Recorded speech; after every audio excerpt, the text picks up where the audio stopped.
ಕ್ರಿಸ್ತೇಸುವಿನಲ್ಲಿ ಪ್ರೀತಿಯುಳ್ಳ ದೇವಜನರೇ, ನಿಮ್ಮೆಲ್ಲರಿಗೂ ಈ ಬೆಳಗಿನ ಶುಭ ವಂದನೆ.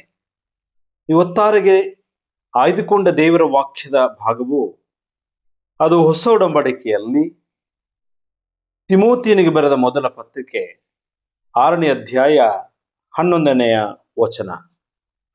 ಅಲ್ಲಿ ಹೀಗೆ ಬರೆಯಲ್ಪಟ್ಟಿದೆ: ಎಲೈ ದೇವರ ಮನುಷ್ಯನೇ, ನೀನಾದರೂ ಇವುಗಳಿಗೆ ದೂರವಾಗಿರು.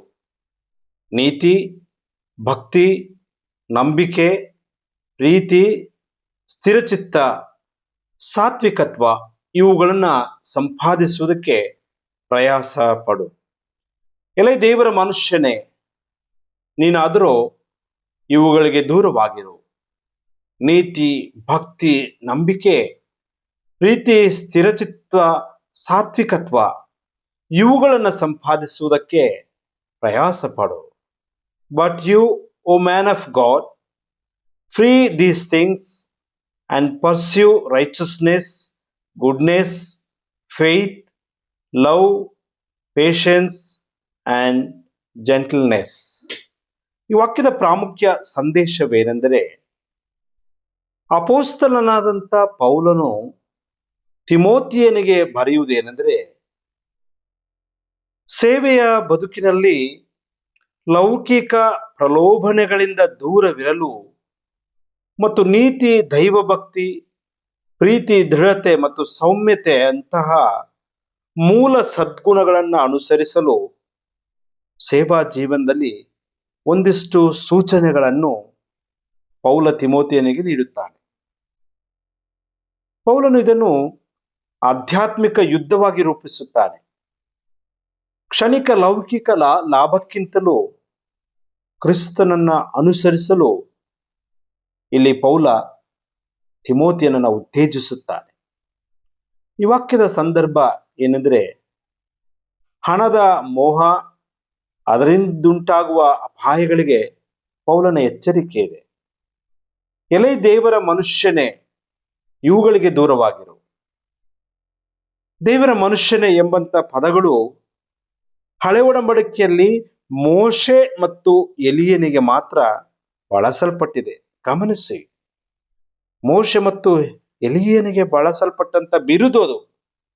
ಈ ಬಿರುದನ್ನ ಅಪೊಸ್ತಲನಾದಂಥ ಪೌಲನು ತನ್ನ ಮಗನಾದಂಥ ಆಧ್ಯಾತ್ಮಿಕ ಮಗನಾದಂಥ ತಿಮೋತಿಯನಿಗೆ ಈ ಬಿರುದನ್ನು ನೀಡುವಾಗ, ಆ ತಿಮೋತಿಯ ಎಷ್ಟರ ಮಟ್ಟಿಗೆ ದೇವರೊಂದಿಗೆ ಒಳ್ಳೆಯ ಸಂಬಂಧದಲ್ಲಿದ್ದನು, ದೇವರ ಹತ್ತಿರದಲ್ಲಿ ಹೇಗೆ ಬೆಳೆದನು ಎಂಬುದನ್ನ ಈ ಪದಪುಂಜಗಳು ತಿಳಿಸುತ್ತವೆ. ಹಾಗಾಗಿ ಪೌಲ ಎಲೈ ದೇವರ ಮನುಷ್ಯನೇ ಎಂಬುದಾಗಿ ತಿಮೋತಿಯನನ್ನ ಸಂಬೋಧಿಸುತ್ತಾರೆ. ನಮ್ಮ ಜೀವನದಲ್ಲಿ ಕೂಡ ಇತರರು ನಮ್ಮನ್ನ ದೇವರ ಮನುಷ್ಯನೇ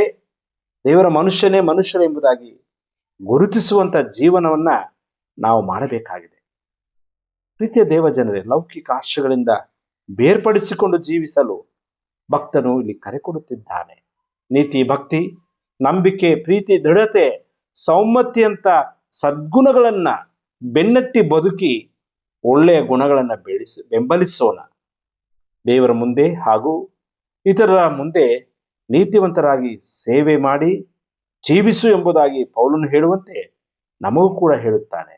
ಲೌಕಿಕ ಆಶೆಗಳಿಗೆ, ಸ್ಥಾನಮಾನಗಳಿಗೆ ನಾವು ಎಡೆ ಮಾಡದೆ ದೇವರ ರಾಜ್ಯವನ್ನು ಕಟ್ಟಲು ಪ್ರಯಾಸ ಪಡೋಣ.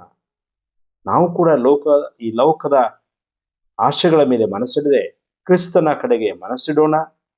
ಸದ್ಗುಣಗಳನ್ನ ಬೆನ್ನಟ್ಟಿ ಬದುಕೋಣ, ದುರ್ಗುಣಗಳಿಂದ ದೂರವಿರೋಣ. ಆಮೇನ್. ಪ್ರಾರ್ಥನೆ ಮಾಡೋಣ. ಕೃಪಾ ಸಮುದ್ರನು ದಯಾಮಯನೂ ಆಗಿರುವಂತ ನಮ್ಮ ಸ್ವರ್ಗೀಯ ದೇವರೇ, ನಿನ್ನ ಕರುಣೆ, ಕೃಪೆ, ಪ್ರೀತಿಗಾಗಿ ಸ್ತೋತ್ರ ಮಾಡುತ್ತೇವೆ. ದೇವಾ, ಈ ಹೊತ್ತಾರೆಯಲ್ಲಿ ನಮ್ಮ ಕಣ್ಣುಗಳು ನಿನ್ನನ್ನು ನೋಡುತ್ತವೆ ಸ್ವಾಮಿ.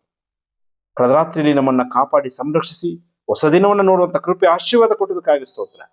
ಈ ದಿನವೆಲ್ಲ ನೀನು ನಮ್ಮ ಜೊತೆಗಿದ್ದ ನಮ್ಮನ್ನು ನಡೆಸು, ಶಕ್ತಿ, ಆರೋಗ್ಯವನ್ನು ಕೊಡು ಸ್ವಾಮಿ. ಹೋಗುವಾಗ ಬರುವಾಗ ನಿನ್ನ ಹಿಂಬಲ ಮುಂಬಲ ನಮಗೆ ಅನುಗ್ರಹ ಮಾಡು ದೇವರೇ. ವಿಶೇಷವಾಗಿ ನಿನ್ನ ಆತುಕೊಂಡು ನಾವು ಜೀವಿಸುವಂತೆ ಸಹಾಯ ಮಾಡು. ಇಂದಿನ ಎಲ್ಲ ನಮ್ಮ ಹೆಜ್ಜೆಯಲ್ಲಿ ನೀನು ಹೆಜ್ಜೆಯನ್ನು ಹಾಕು. ಪ್ರಾರ್ಥನೆ ಕೇಳೋದಕ್ಕಾಗಿ ಸ್ತೋತ್ರ. ಯೇಸು ಸ್ವಾಮಿ ಪ್ರಾರ್ಥಿಸ್ತೇವೆ ನಮ್ಮ ದೇವರೇ. ಆಮೆನ್.